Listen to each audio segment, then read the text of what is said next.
You need to force feed your spirit. In intense physical training, you drill the forms repeatedly until they become muscle memory. You don't drill because you feel like it. You do them to survive. Clean out your spiritual pantry. You cannot successfully recover in the same environment that made you sick. Again, you cannot successfully recover in the same environment that made you sick. This means you must ruthlessly cut off the toxic relationships, the environments, and the influences that are feeding your flesh poison. Stop entertaining people who give you a taste for the gutter. Resist the devil and he will flee from you. Acts 1:8. But ye shall receive power. After that the Holy Ghost is come upon you, and ye shall be witnesses unto me both in Jerusalem and in all Judea and in Samaria and unto the uttermost part of the earth. You finally receive the strength to smash the ultimate cycle of the flesh. How so? Here it is. Listen to this. Think back to where you started in Genesis 6:5. The terminal diagnosis of the human condition was that the imagination of man's thoughts was evil continually.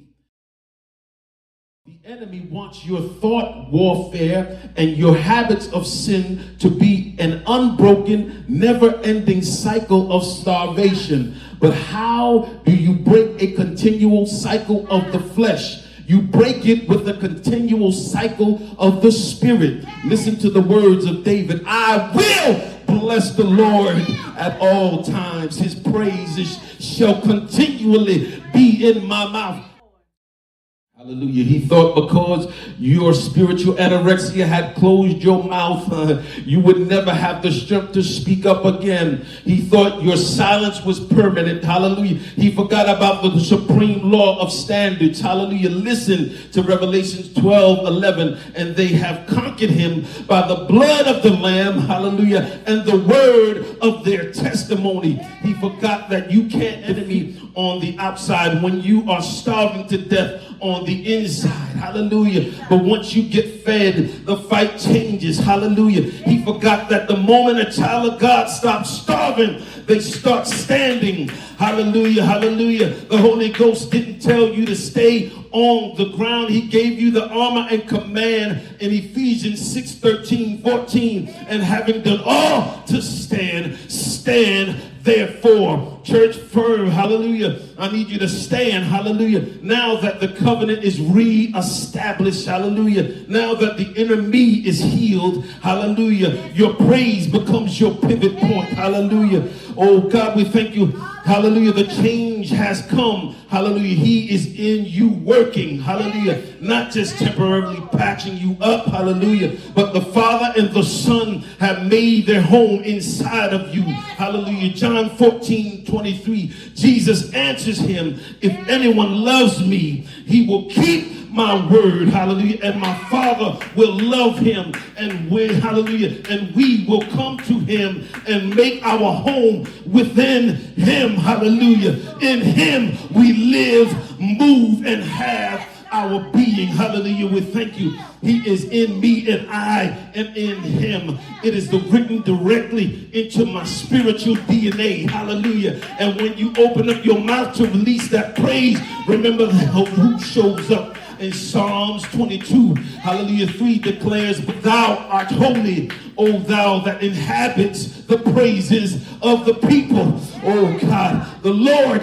inhabits the praises of the people. And when God takes up residence inside your mouth, your praises change the direction. Hallelujah. It doesn't just go up to heaven, hallelujah, as a sweet aroma. It goes out into the world as a consuming fire. Oh God, hallelujah. We thank you. Oh God, hallelujah. Listen to the tactical deployment of praise. Hallelujah. Psalms 149. Hallelujah. Let the high praise of God be in the throats and a two-edged sword in their hands. Hallelujah.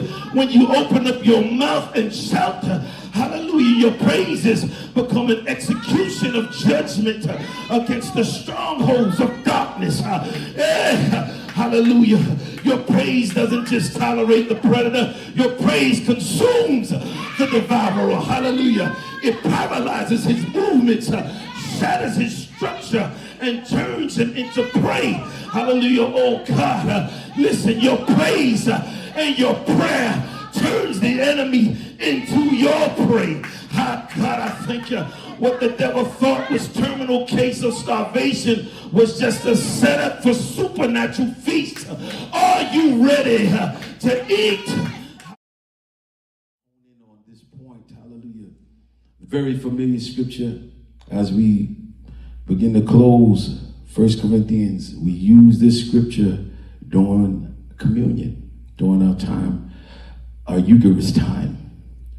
On the night Jesus was betrayed, the ultimate night of human rejection and broken relationship, he took the bread, and when he had given thanks, he broke it and said, "This is my body,